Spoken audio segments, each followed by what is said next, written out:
So your army might be fun to play with in 40k, but is it fun to play against?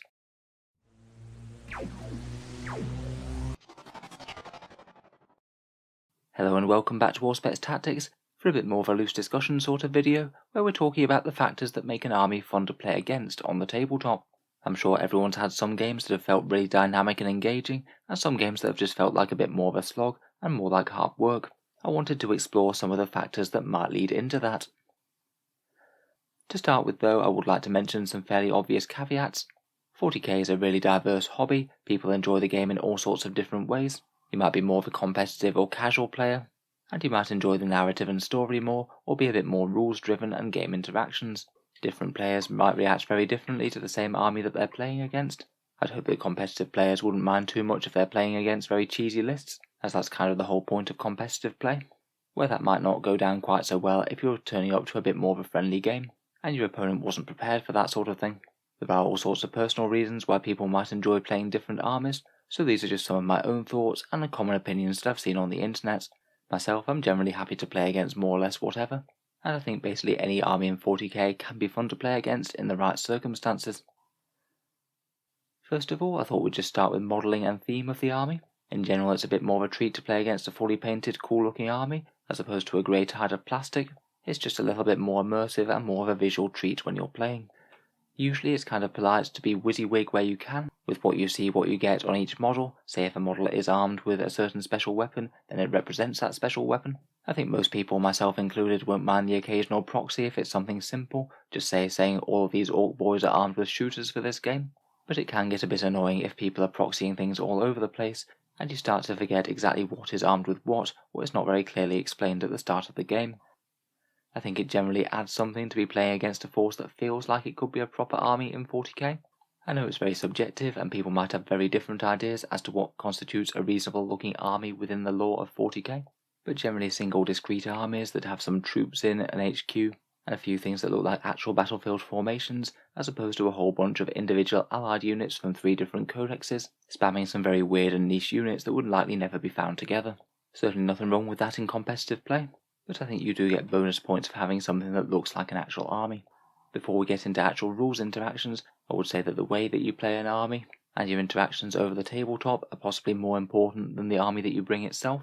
It can feel a bit more dynamic playing an army that's playing hyper aggressively, as opposed to being really cagey and avoiding all interactions with your units.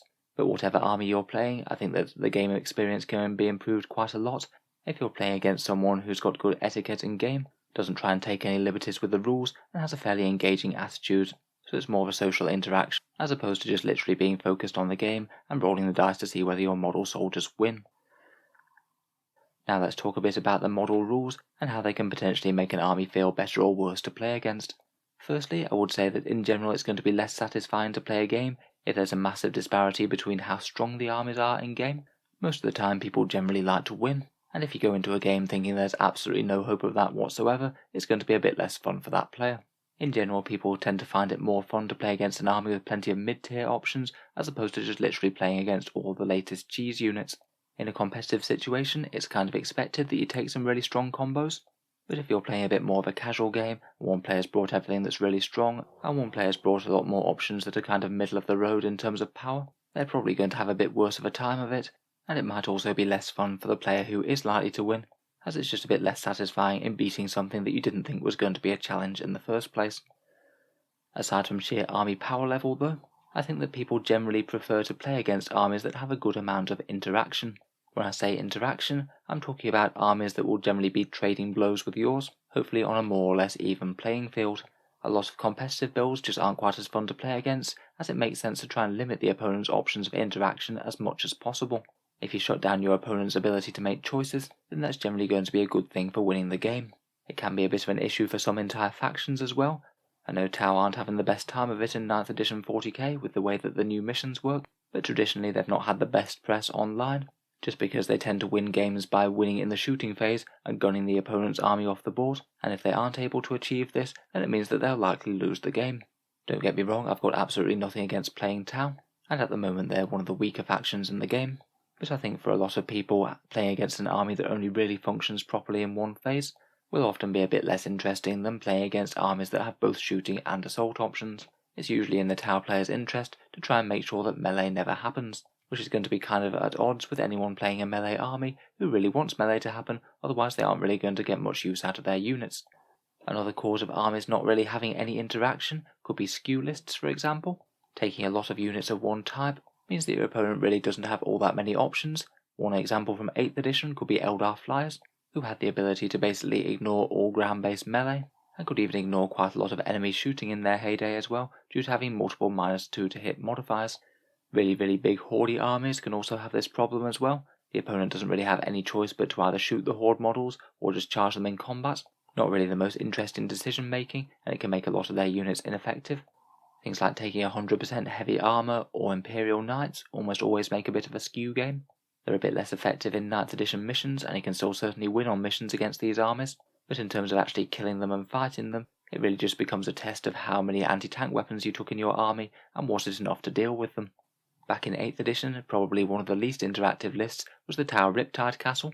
Basically to have a trio of Riptides buffed with some decent characters, surrounded by a crazy amount of drones, so it meant that they could laugh off basically all shooting and delete what they liked for a few turns.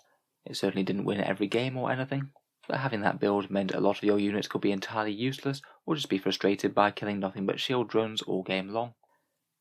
In general, I think what makes a lot of 40k games fun is when people can make meaningful decisions about their units, make them move, have an actual effect on the enemy army, and then maybe get countered in turn. I think that 9th edition really does quite a good job of forcing that by making people have to scrap for the centre field objectives, which is going to promote a lot of interaction between units in terms of melee. In general, for seeing their units have good effect, I think people often quite like fighting against dynamic melee armies with fairly fragile units. Even if you get beaten, it's quite likely that you're going to take down a lot of the enemy in turn and have a lot of your units see decent effect. Against a tanky, durable gun line, that might be less the case. As well as interaction, I think that playing against a player who takes a very long time over their turns can be quite a lot less fun. Sometimes it's not always their fault. Some armies just take a fair bit more time to play than others. Huge hordes can take a long time in the movement phase, and also in shooting or fighting if they get there. But even more elite armies can take quite a long time to play, such as if you're playing Space Marines with absolutely tons of bolt weapons, and all of them are getting lots of rerolls. I think pretty much any army can be played pretty efficiently, even big hordes to be honest. But I think it is on the player who's running the army to be able to play it in some sort of reasonable time. Whether that's just knowing your rules really well so you don't have to waste time looking things up, using movement trays for big units, or just being very efficient with dice rolls and getting the job done without too much fuss. Finally, I think that one of the major attractions of Warhammer 40k is that you could just be playing so many different types of armies on the other side of the table. If you're just playing the exact same army every time, it's going to get a bit more boring, and I think that's currently one of the major gripes against Space Marines, as well as their power level.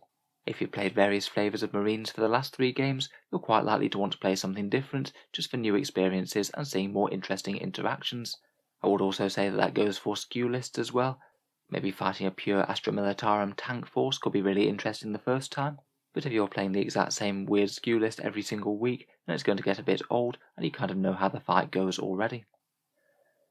So I know a lot of that's very subjective, and it definitely depends on the individual player as to what armies that they like playing the most. I would certainly say that no individual army in the game is really no fun to play against, and it's often more of a case of people getting tired of playing against the same builds, particularly when they don't think that they have much of a chance of winning. For any individual game though, I think it's a lot more dependent on the attitude of the player who's playing the army, and whether they find a way to make it fun for their opponent as well, even if they do happen to win the game. So let me know your thoughts down in the comments below. I'll be really interested to read your comments for this one. If you've enjoyed the video, feel free to subscribe to Auspex Tactics, but we'll certainly have some more 40k discussion videos coming out over the coming weeks. Finally, if you have enjoyed the video and you'd like to help keep more videos on the channel coming, I would just like to mention that the channel has a Patreon page which you can find down in the video description. Making all of these videos does take a fair amount of time, so if you're enjoying regularly, then any support is massively appreciated. Channel patrons do get a few advantages, such as being able to see some videos early, regular votes to see what sort of things come next on the channel, and automatic entry into the Auspex Tactics prize giveaway, which happens once a month. If any of that sounds good to you, or you'd just like to help support the channel, then the link is down in the video description. In any case, a massive thank you for listening, and I'll hope to see you guys next time.